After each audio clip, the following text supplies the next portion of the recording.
मेरी उम्र 22 साल है। मेरे पापा के पास मेरी बुआ का फोन आया।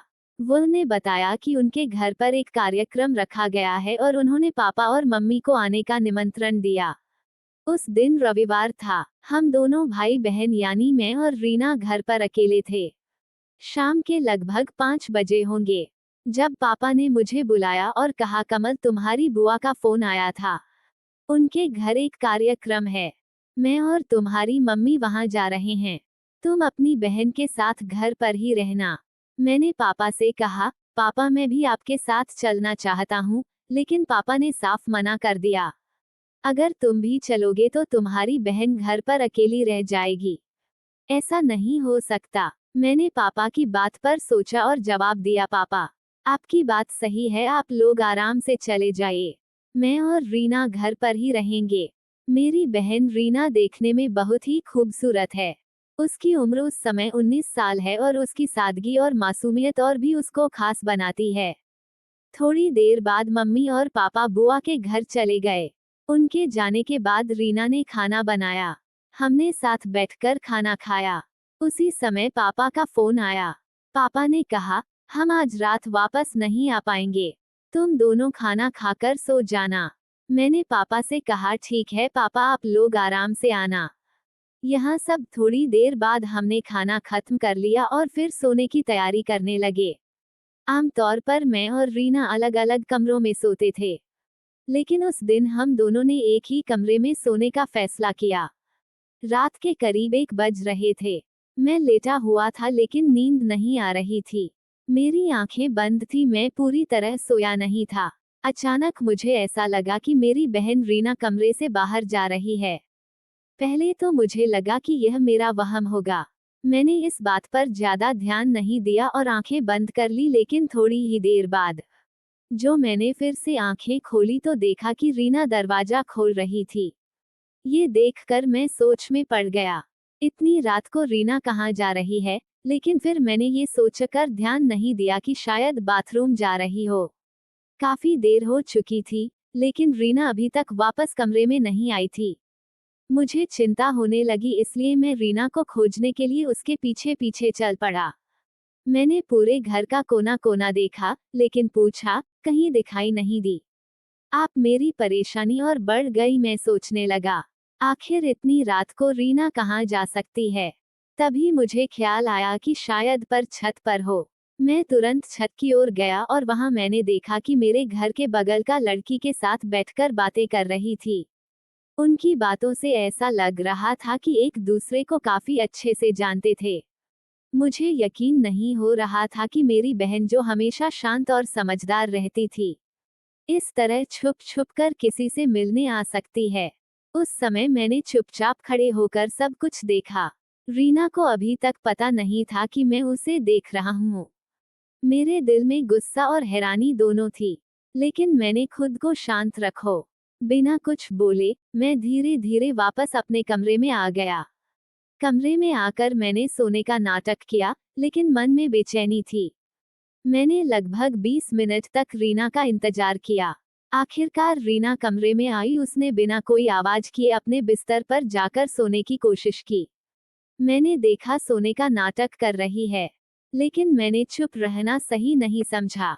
मैं उठकर सीधा उसकी तरफ गया और थोड़ा सख्त लहजे में कहा, पूछा, ये सब क्या हो रहा है? इतनी रात को तुम कहाँ, और वह लड़का कौन था जिसके साथ तुम बातें कर रही थी? आप क्या कह रहे हो? मैं तो बस ऐसे ही कही थी। मैंने कहा, झूठ मत बोलो रीना, मैंने सब अपनी आंखों से देखा है। तुम घर के बगल के लड़की के साथ बैठी बातें कर रही थी। ये सब गलत है। इस तरह से छुप छुप कर मिलना, घर वालों से बात छुपाना, ये सब ठीक नहीं है। अगर तुम्हें उससे सच में प्यार है तो हमें बताओ, हम तुम्हारी मदद करेंगे। पर इस तरह चोरी छुपे मिलने का कोई मतलब नहीं है। रीना की आंखों में आंसू आ गए। वह धीरे से बोली, मैं डर गई थी। मुझे लगा कि आप सब नाराज होंगे। वह मुझे पसंद करता है और मैं भी उसे पसंद करती हूँ। लेकिन मैं मम्मी पापा को ये सब बताने की हिम्मत नहीं। मैंने उसे शांत किया और कहा, देखो रीना, प्यार करना गलत नहीं है, लेकिन अपने घर वालों से छुपाना गलत है। अगर तुम दोनों एक दूसरे को सच में पसंद करते हो तो इस बात को मम्मी पापा के सामने रखो। हम सब मिलकर तुम्हारी शादी करवाने की बात कर सकते हैं, लेकिन इस तरह से चोरी छुपे मिलने से सिर्फ मुश्किलें बढ़ेंगी। पूछा नहीं, मेरी बात ध्यान से सुनी और सिर झुकाकर हामी भरी। मैंने कहा, अब सो जाओ, सुबह उठकर हम इस बारे में बात करेंगे। लेकिन याद रखना, सच बोलने से हमेशा चीजें आसान हो जाती है। अगले दिन पापा और मम्मी बुआ के घर से लौट आए तो मैंने सोचा, इराक की जो घटना, उसके बारे में पापा को बता दो। हालांकि मैंने तय किया कि सारी बातें नहीं बताऊंगा। आश्चर्य की रीना रात को उस लड़के से मिलने गई थी। मुझे पता था कि पापा को ये बात पता चली तो मुझे बहुत बुरा लगेगा और शायद मामला और भी गंभीर हो जाएगा। मैंने पापा से कहा, पापा मैं आपसे एक जरूरी बात करना चाहता हूँ और अब बड़ी हो चुकी है और मुझे लगता है कि उसके लिए किसी अच्छे लड़के का रिश्ता देखा शुरू कर देना चाहिए। हमारे पड़ोस में शर्मा जी का बेटा है और पढ़ाई लिखाई में अच्छा है और मुझे लगता है कि रीना को क्या पसंद है। अगर आप चाहे तो उनके घर बात कर सकते हैं। आप मेरी बात ध्यान से सुन रहे थे? मैंने थोड़ा रुककर फिर कहा, वैसे भी बाबा रीना बड़ी हो चुकी है।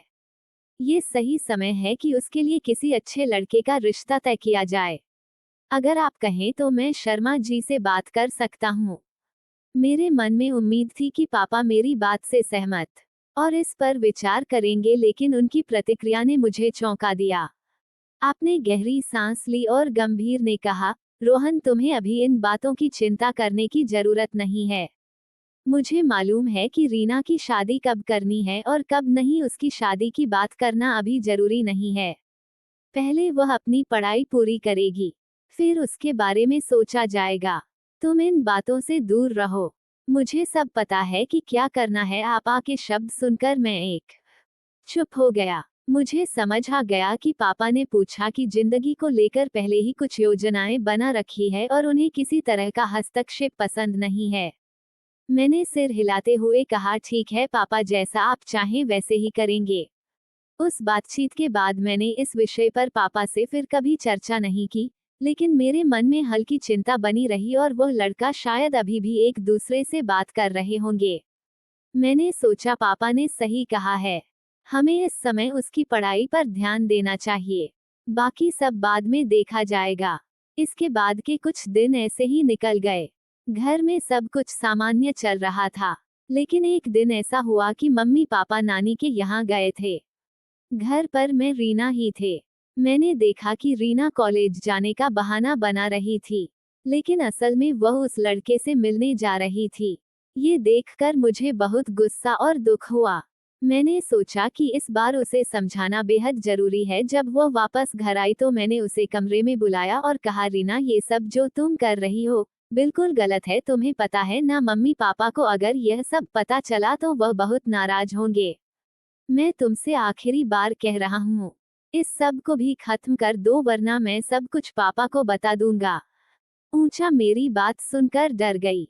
उसकी आंखों में एक पल के लिए आंसू आ गए। वह बोल, भैया प्लीज आप पापा को कुछ मत बताना, मैं वादा करती हूँ आज के बाद मैं ऐसा कुछ नहीं करूंगी। लेकिन भैया मेरी भी बात सुनो, मैं क्या करूं, मैं बड़ी हो चुकी हूँ। मुझे भी अपनी फीलिंग है। प्लीज मेरी बात समझने की कोशिश करो। उसकी बात सुनकर मैं थोड़ी देर से पड़ा। मैंने गहरी सांस ली और कहा, रीना मैं तेरी बात समझ रहा हूँ, लेकिन मैं भी क्या करूँ। पापा के आगे मेरी कुछ नहीं चलती। अगर उन्हें ये सब पता चला तो बहुत बड़ा हंगामा खड़ा हो जाएगा। मैं चाहता हूँ कि तू समझदारी से काम ले। उठा ले मेरी तरफ देखा और बोली, भैया मुझे कुछ नहीं पता। आपको मेरी फीलिंग समझ नहीं होंगी। मैं ऐसा कुछ गलत नहीं कर रही हूँ, बस उससे मिलती हूँ। लेकिन अगर आप कह रहे हो तो मैं सोचा कि प्लीज मेरी मदद करो। मैंने उसे शांत करते हुए, ठीक है रीना मैं तेरी मदद करूंगा, लेकिन हमें ये सब सही तरीके से करता होगा। सोचता हूँ, लेकिन उसके लिए मुझे थोड़ा वक्त चाहिए। आज रात में तो इस बारे में बात करूंगा। उसके बाद हमने साथ बैठकर खाना खाया। खाना खाने के बाद हम अपने अपने कमरे में चले गए। रात का वक्त था और सब कुछ शांत था। अभी रीना ने मुझसे पूछा, अच्छा भैया अब तो बताओ तुम कौन सा रास्ता कुछ आने वाले हो, जो भी हो जल्दी।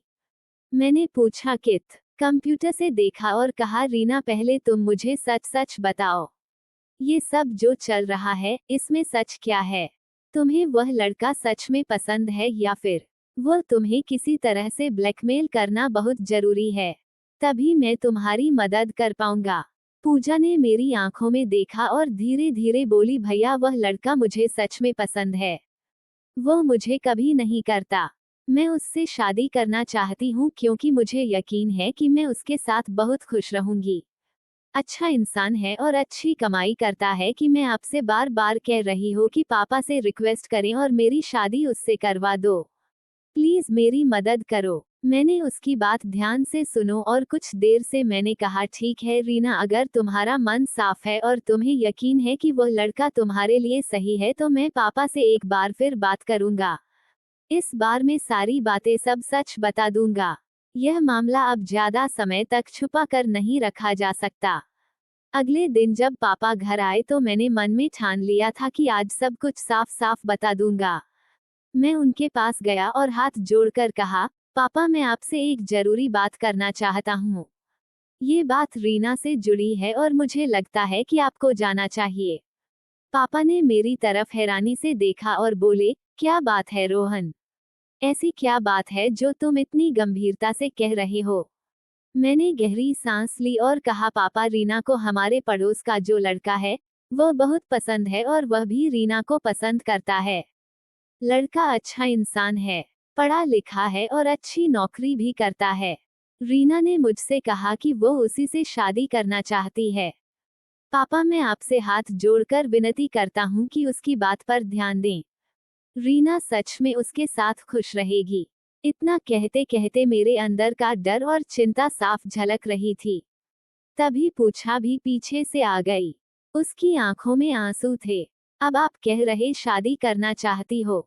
मैं बात करती हूँ कि मैं उसके साथ खुश रहूंगी।